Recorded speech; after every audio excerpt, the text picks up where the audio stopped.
बचपन में आपने टोपी वाले की कहानी सुनी होगी, जिससे टोपियां बंदर लेकर पेड़ पर चढ़ जाते हैं। जुमेरात को यूपी के रामपुर में भी एक शख्स के साथ कुछ ऐसा ही हुआ। फर्क सिर्फ ये था कि बंदर टोपी नहीं बल्कि कुछ और ही लेकर भाग गए थे। 1 मिनट में पूरी खबर देखिए। रामपुर में थाना शाहबाद इलाके में लगी ये भीड़ आपको कुछ इशारे करते हुए दिखाई दे रही है।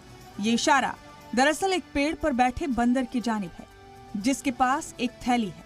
इस थैली में 1-2 नहीं बल्कि 2 लाख रुपए कैश है। जुमेरात को शाहबाद की तहसील अहाते में ये नजारा देखने के लिए भारी भीड़ जमा थी। चलिए आपको पूरे वाकये की जानकारी देते हैं। जिस शख्स के पैसे लेकर ये बंदर भागा है, ये है एडवोकेट विनोद बाबू। विनोद बाबू 2 लाख रुपए के स्टाम्प खरीदने के लिए गए थे, लेकिन वेंडर के पास पहुंचते ही एक बंदर उनका बैग लेकर भाग गया।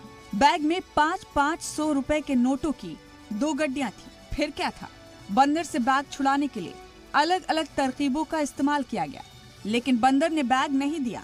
काफी देर बाद बंदर ने एक गड्डी नीचे फेंक दी। इसके बाद दूसरी गड्डी के नोटों को बंदर ने अलग अलग करके फेंका। सारे नोट इकट्ठा करने के बाद पता चला कि बंदर करीब 5,500 रुपए लेकर भाग गया।